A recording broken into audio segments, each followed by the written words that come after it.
Everybody, it's Emily and Sarah. Yay! And today we're going to be filming the second half of our Watership Down discussion. So we'll be talking about parts 3 and 4.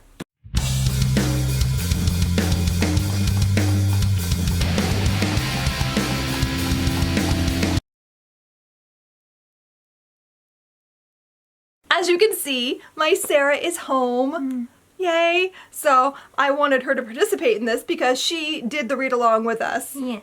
And actually, she got to listen to the end of the book. So I got to read to Sarah for the first time in like a year. It felt weird. It was weird, wasn't it? You haven't been here for a read aloud in a long time. Yeah. So I forgot what a read aloud sounded like, and then I heard you do all the voices, and I'm like, yeah, this is what has ruined my internal reading all these years. Anyway, that's a video for another day. I always read character voices and voices that she would make. They ruin like male voices for me. They also like her trying to do a male voice. My kids say I have two voices. I have male protagonist and female protagonist, and Southern and British, and then the weird ones. Like I do a Keyhar, I do a Gollum, like weird stuff. I do a Dobby. But anyway, let's try to stay on topic. I know, we're giddy and silly, but whatever. So, Watership Down. We've finished up the whole book now, so we're going to talk about parts 3 and 4. At this point in the story, everyone is gearing up for the next phase of their adventures. So, you have Bigwig and Hazel and company on their way to Ephrafa, and Holly has been trying to convince them not to go because he knows what's there and he doesn't think that they have a chance at defeating them and getting the does or any of that. So despite the fact that Fiver has visions and has said it's going to be fine, he's just not on board with what's happening and he's trying to convince them not to go, but they go anyway because they need to. So they make the trip. They have some small adventures along the way, but they get there, and Hazel has asked Bigwig to do this thing, and Bigwig has been freaking out about it the whole time as they've been making their way, and we find out that his job is basically to go in and bring out the does. He's going to talk to Keyhar, and he's going to make it happen so that Keyhar will be there when they leave to help fend off the other rabbits. And when he gets to Ephrafa, I don't think Bigwig fully understood what he was getting into. He knew it was going to be bad, because he was freaking out about it, but he didn't really know until he was there and saw it. Ephrafa is such a, tightly run ship, and it only works because of General Woundwort, who is this, I don't know, when I was reading it this time, the first thing I thought in my mind was this, and I'm sorry, this is, you're not going to watch Walking Dead, are you? No. If you haven't watched Walking Dead yet, up to season 4 or 5, I guess, then this is mild spoilers, but not really. But anyway, I kept thinking that it reminded me of the Governor storyline in The Walking Dead, with the way the Governor has this very specific way of running things, and he's mildly insane, you know that. And you know Woundwort is also very much insane, but he's that controlled kind of insanity where you know that he's dangerous, but he's able to hold it together for the most part, and you only really see the crazy here and there. But he's definitely got that whole Governor vibe, and that's obviously where Robert Kirkman got it. We see what it's like in Ephrafa. It's very regulated. They have all these different marks where they're basically biting the rabbits at birth to scar them, so that all the rabbits with the same scars live in the same burrow, and they only get to go outside, out of the burrow at certain times of day, and basically the whole warren is set up in a way that prevents humans from ever discovering them. So Bigwig goes to Ephrafa and is almost immediately allowed to become a part of the warren. Yeah. Because they were running low on officers as of late. They needed new officers, so Bigwig was immediately brought in and made a part of the Alsafa. Warren is low on officers because as of late they've been dropping. They've just, one got in trouble for missing, for Blackavar escaping. He got demoted, and then another one was killed by Bigwig on accident when he let a fox onto it on the way to Ephrafa.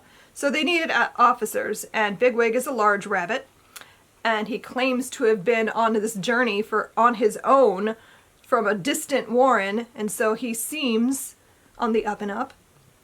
And so he's allowed to join the Owslafa. That's the other thing about this particular warren. Ephrafa doesn't just have an Owsla. They have an Owsla, they have a council, they have an Owslafa, which is like the police, and they do wide patrols, and it's all very well regulated. And so Bigwig gets in, immediately starts ingratiating himself with all the other rabbits so that he appears on the up and up. He doesn't want anyone to get wind of the idea that he might be doing something that's not supposed to happen. They don't want to lose any rabbits. That's the thing with Ephrafa, is that no one's ever allowed to leave. And as I'm reading, and I'm like, why is he doing this? It doesn't make any sense. But that's just the way that bad leaders work. They lead with fear, and when you lead with fear, you end up making stupid decisions. And in this instance, the stupid decision is to never let anyone leave, but to also bring in new people all the time, because he's attacking other warrens and bringing them back as prisoner. And so now you have this warren that is too full. They're not allowed to dig. They're not allowed to leave. So it's a big problem, and he's not fixing the problem. He's just making it worse. And so Bigwig goes in, and he discovers the does that had tried to convince them to let them leave. And they're the same does that Holly talked to when he was there. And so he's got an in, and he's so excited, and he talks to one of the does, in particular, Hisenthlay, which is the one that Holly had met with, and convinces her that they're going to escape, that he's going to make this happen. He has plans. And so she is excited, but also terrified, because they know the danger they face in attempting to escape. So basically, Bigwig's plan is to create a diversion using Kihar so that the Owslafa and General Woundwort are all very distracted by the crazy bird so that he and the does can quick escape. And when they get out, they're going to go to the river, where on one side is Hazel and Fiver and everyone, and then they have a boat which they will get on, release, and then just kind of disappear, since they don't understand how boats work. They just know that the boat will get them away, and then if the others come and find them, they won't know what's happening, because they don't know what boats are. Yeah, rabbits don't understand boats. Most of the rabbits involved in the plan still don't really know what's happening. They just trust that Blackberry knows what's happening, and that he's going to make it happen. Which I just found amazing, that they have so much trust in each other. That's what makes Hazel's Warren so great. That they trust each other so much, because Woundwort doesn't trust anybody. Right? Even his highest officers, he still barely believes that they're capable. But anyway, so that's the plan. Yeah. So he has very little time to make it happen, though, because Kihar wants to go. Kihar's been with the rabbits for months at this point, or weeks maybe. I don't know how much time has passed. I feel like it's probably only weeks, but even that for an animal might as well be years. So Kihar wants to go back to the Beek Vater and get back home. And so he's like, you guys need to come on and just do this. What are you waiting for? So Bigwig goes to talk to Kihar during Silflay and the other officers, because there's a lot of officers around at every Silflay, and they're like, what are you doing? Are you talking to that bird? And so he's already worried that this isn't going to work now, and he has to try to play it off. But of course they go and report to Woundwort that there was a bird nearby and that Bigwig was talking to it. And so that's not working well. So he ends up not even being able to do the plan the night he wanted to, because Woundwort needs to talk to him about this bird business. And he's worrying that their plan is going to fall through. The other does have already been planning this, and they're ready. And now they have to wait. And there's already been talk in the book about how you can't keep a secret in a warren, because rabbits live together in clumps. So if somebody knows something, everyone's going to know something. So they have to figure out now how to do this, like, first thing in the morning. They can't wait. They have to go, because the longer they put this off, the more danger they're all in. So the next day, Bigwig creates a diversion, and they leave, and they are able to escape the warren, And of course, Woundwort and everybody are on top of this, and they are following them and chasing them out.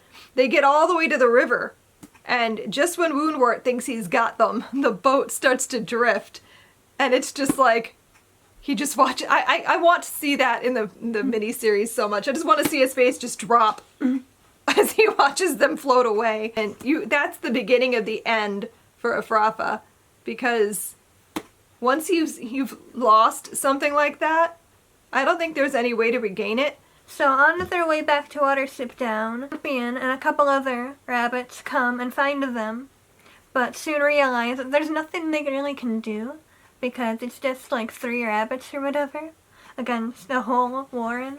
So Champion, realizing this, just retreats and goes back to Afrafa. But before he goes back to Afrafa, he follows them. Yeah. And Blackavar warns them, you can't let them go. You need to kill them. But they're so close, they just want to go home. They don't want another fight. They're done. Yeah. The rabbits can't manage another day out in the open. So Hazel's like, no, they can't do anything. So we'll just go home. Champion followed them and found out where Watership Down was. He was able to go back and get the rest of Afrafa to come after them, basically. So yeah, just when Hazel and company think they're in the clear and everything's wonderful, and now they have does, and Clover's already having a litter, and everything seems wonderful, and suddenly they're overrun with rabbits from Afrafa. Woundwort, his whole plan is that he's going to attack them by surprise. So a mouse came to Watership Down and was telling them that there's more rabbits, like on the other side of the down. And they were confused. What do you mean, more rabbits?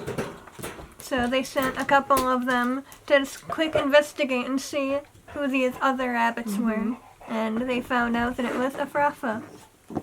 Yes, so they lost their surprise because of a mouse that Hazel had befriended. See, this is why it's important to make friends outside of your group, because if not for the mouse and if not for Kihar, none of this could have happened the way it did. So the mouse warns them inadvertently. The mouse was like, I'm sorry, I didn't mean to say it. They're able to prepare themselves and get ready. Bigwig is gonna stand his ground, and he's not gonna let Woundwort get into the warren and hurt the other rabbit. So he's preparing his last stand, and Hazel has a plan that he kind of concocts at the last minute. He wants to get a dog to come and attack the Afrafans. So he goes all the way back to Nuthinner Farm to try and get the dog, but that's not the easiest thing to do. No, and he could have lost 2, and himself, all 3 of them that went could have died in the process, but somehow they managed it. He cuts through the rope just like he gnawed through the rope on the boat and releases the dog. And then he has 2 rabbits relay race this dog back, and they need to get to the warren. So they have to somehow lead this dog. And I don't know, I have a dog, so I know how dogs are. And unless you get one that's got real determination, they are so easily distracted. So this dog's at first chasing them, and then he's like, oh look, a smell. And he's running back and forth, and they're like, why isn't this dog following us? And so they manage to somehow lure him back.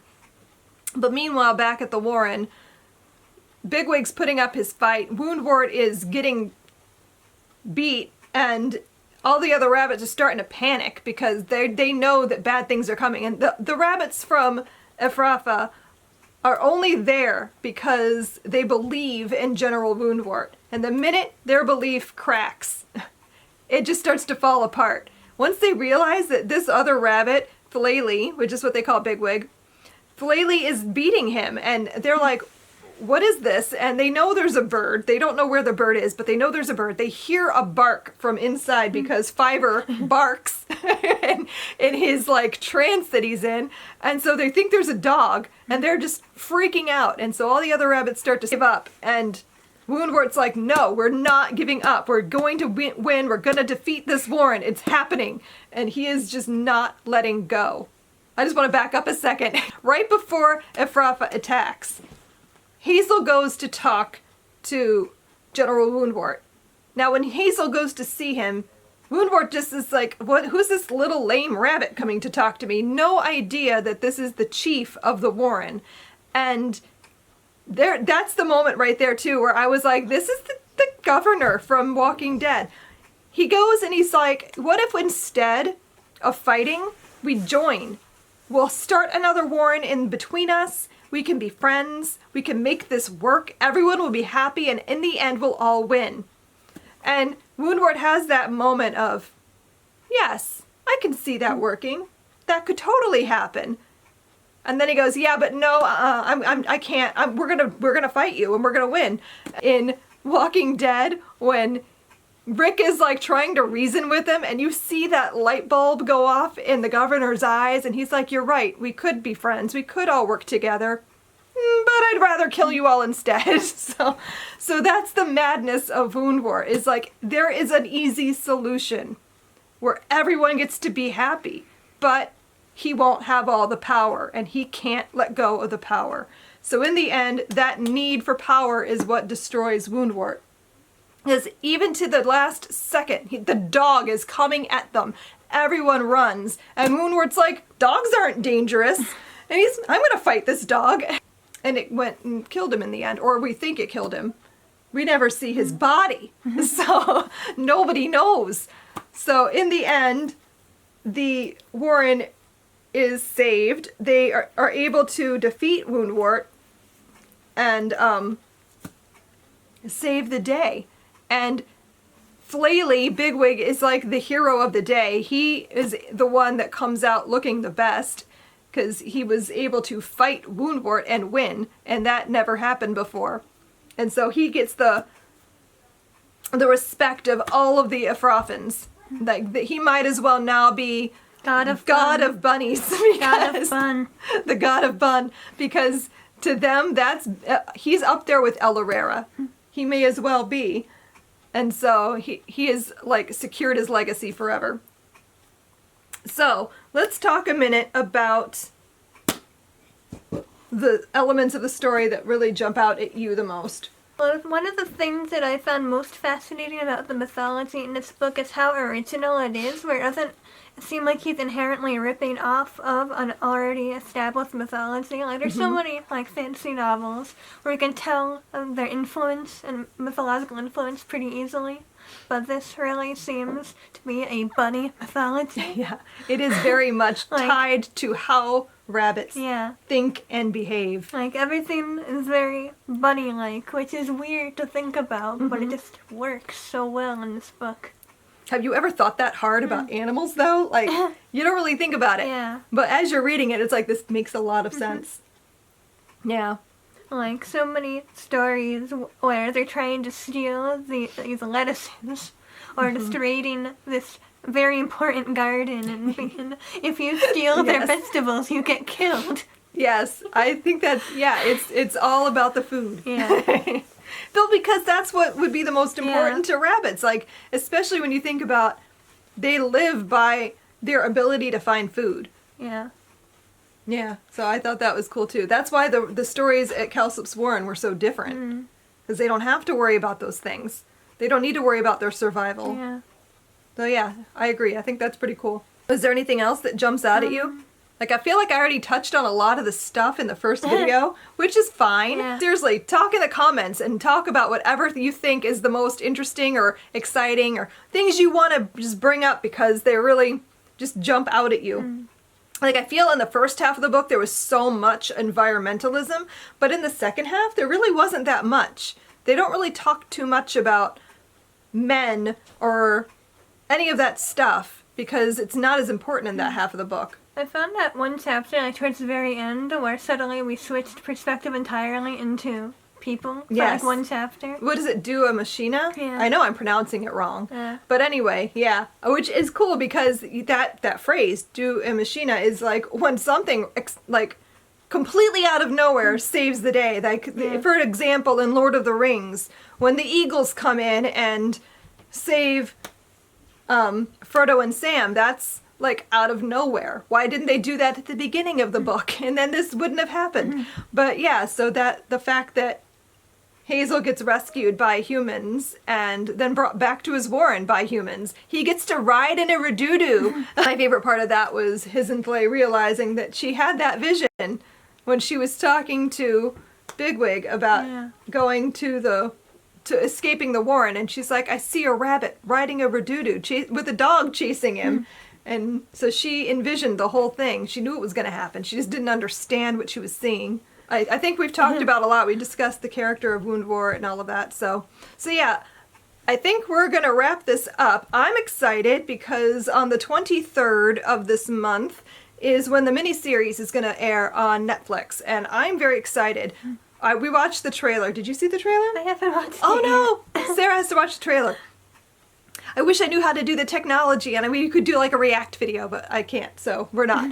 But anyway, so we watched the trailer the other day without Sarah, and I know my boys are like, ooh, the animation, and they're being pains about it, but I'm like, you know, I can look past that if the story is done well. So I'm still very excited. So I think we're going to be doing the live show on Saturday the 22nd. I don't know what time yet, because, you know, the holidays and all. And so we're going to figure that out in the next day or so, and then I'll be making a notice somewhere, probably Instagram or Twitter. And I think you can set it up, right? I don't know how live shows work. I'm figuring this out as we go, so I hope you guys are, like, just gentle with me.